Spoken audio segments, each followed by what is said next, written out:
Okay, so let's deal with fear first. You might be thinking, well, this is a business, masterclass. Why are we talking about fear? We're talking about fear because the main reason why you haven't done it, or most people haven't done it so far, is fear.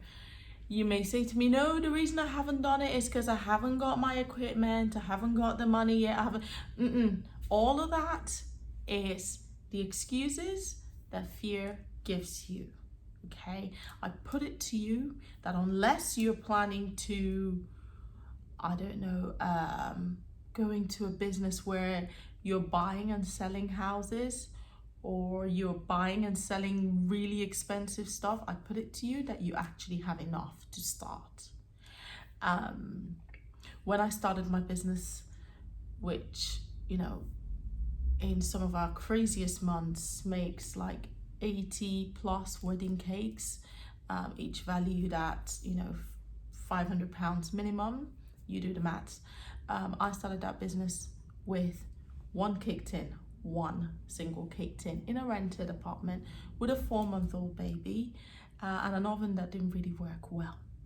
So I want you to look at yourself and ask yourself, what is stopping you? And this is really, really important, because until you get rid of all those excuses, you're just going to watch this video and nothing is going to happen. So please feel free to pause this now. I just hit the table, that's why I shook. Feel free to pause this now and go and get yourself a notepad and a pen. You're going to need that.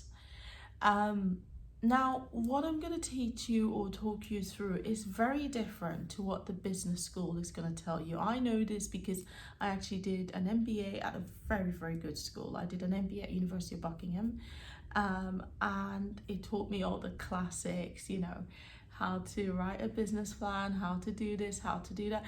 And it was great education, which I use in other aspects of my business.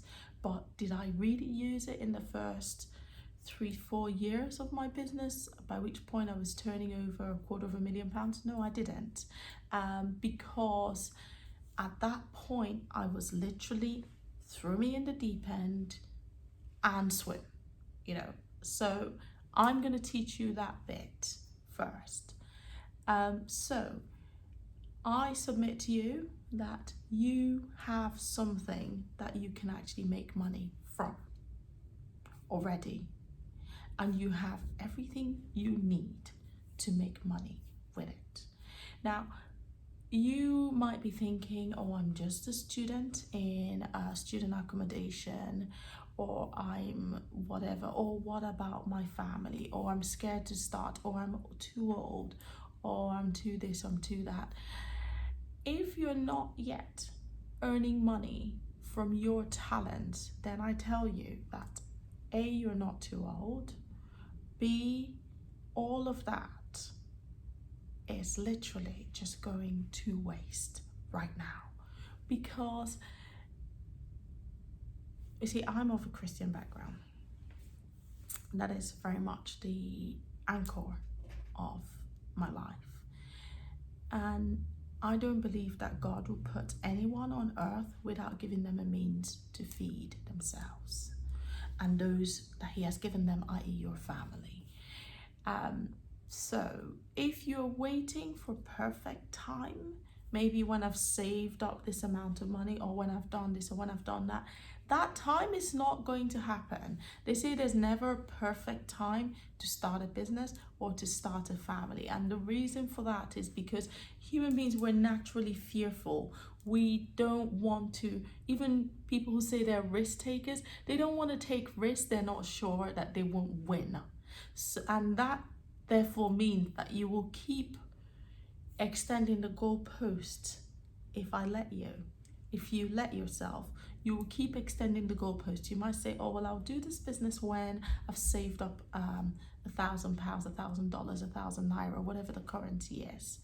But life is such that the minute you get up to $999 or pounds or whatever, something's gonna happen. you're going to get a big water bill, and then you spend another £50 out of that. And therefore, if you allow yourself to lean into those excuses, then you're not going to do what your business plan is. And this is dangerous for two reasons.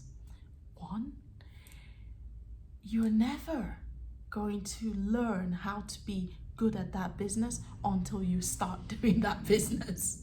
You see, some people want to go to school to learn their particular trade. Nothing wrong with that. I mean, if you have the funds and if it's going to make you feel more comfortable and you can spare the funds, absolutely go and do it.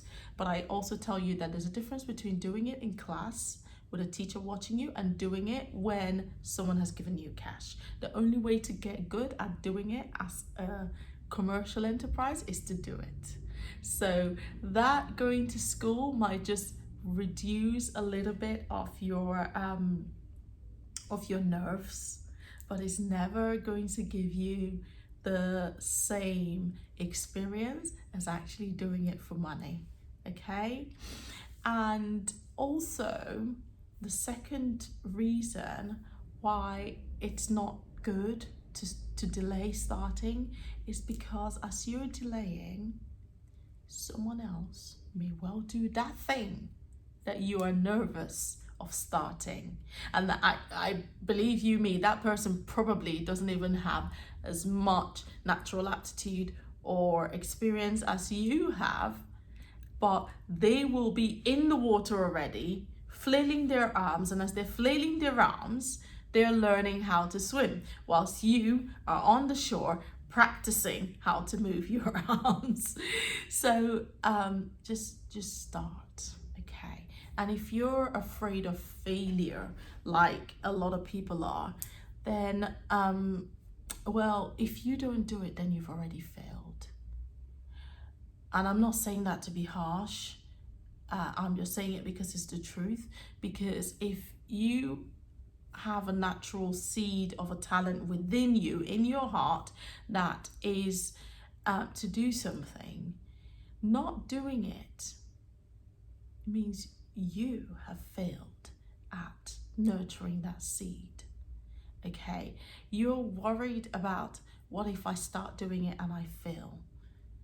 Maybe there's a small chance that it won't succeed, but I'm going to talk you through ways to eliminate and reduce that risk of it not succeeding. However, I still say to you that it's either there's a small chance of you starting it and it doesn't succeed, or there's 100% chance of it never succeeding because you never started it.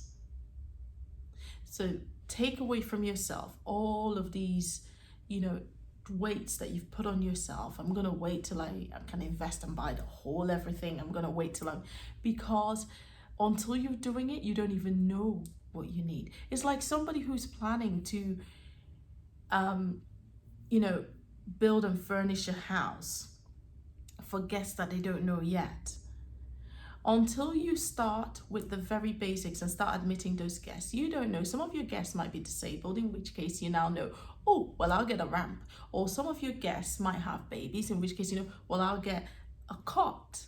But if you don't open those doors and start admitting those guests, you don't know what you're going to need. So stop obsessing about having the perfect set of equipment, perfect amount of money in the bank and all that.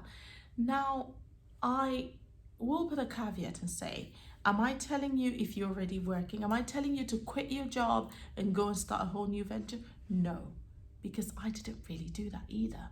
And in fact, doing that, in a way, it almost demotivates you, because fear is the big brake pad on any business. And the more you have to lose, the more afraid you are.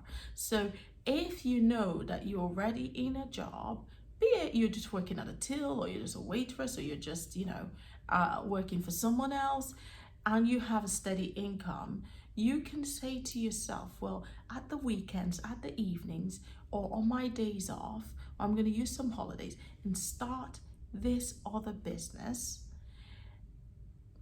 You know what? If after 6 months, a year, it doesn't work out, hey, what have I lost? I've still got my backup plan. So I never really advise anybody to give up a job and start another one.